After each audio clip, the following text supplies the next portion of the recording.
అడిగిన ప్రశ్నకి సూటిగా సమాధానం చెప్పకుండా ముఖ్య ఎక్కడ ఉందంటే ఇట్లా వెనకడికి తిప్పి చూపించాడట ఒకడు. ట్రంప్ ప్రభుత్వం ఉక్రెయిన్ అధ్యక్షుడు జెలెన్స్కీని ఏమడుగుతోంది, నీ దగ్గర $100 బిలియన్ ఇచ్చిన డబ్బులు ఏమైనాయి అని అడుగుతుంది. ఇతనేమంటాడు, మాకిచ్చింది గ్రాంటు, అంతేగాని అప్పు కాదు, అప్పు అయితే లెక్కలు చెప్తాం కానీ గ్రాంట్ అయితే ఎందుకు చెప్తాం అంటాడు. అప్పుకి లెక్కలు ఎట్లాగూ చెప్పాలి నువ్వు సచ్చినట్టు, కానీ గ్రాంట్ డబ్బులు ఏమైనాయో లెక్క చెప్పకపోతే ఎట్లాగా? గ్రాంట్ ఎందుకు ఇచ్చారు? నీ దేశం నాశనం అవుతుందని. ఆ డబ్బులతో నీ ప్రజలకు ఏం వసతులు కల్పించావు? రోడ్డు వేసావా? రష్యా వాళ్ళని పాడైపోయిన రోడ్లు వేసావా? ఉపాధి అవకాశాలు కల్పించావా? రష్యా వాళ్ళని దాడులు వాళ్ళని దెబ్బతిన్నటువంటి వాళ్ళకి ఉపాధి కల్పించావా? ఇళ్ళు కట్టించావా?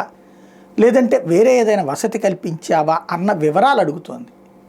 కానీ ఆ వివరాలు చెప్పడం మానేసి అమెరికా అడిగిన వివరాలు రివర్స్లో మీరు ఇచ్చింది గ్రాంట్ అని గుర్తుపెట్టుకొని మీకు సమాధానం చెప్పక్కర్లేదు అనేటటువంటి మాట పిచ్చిపట్టినోడి ప్రవర్తనలాగా కనబడుతోంది.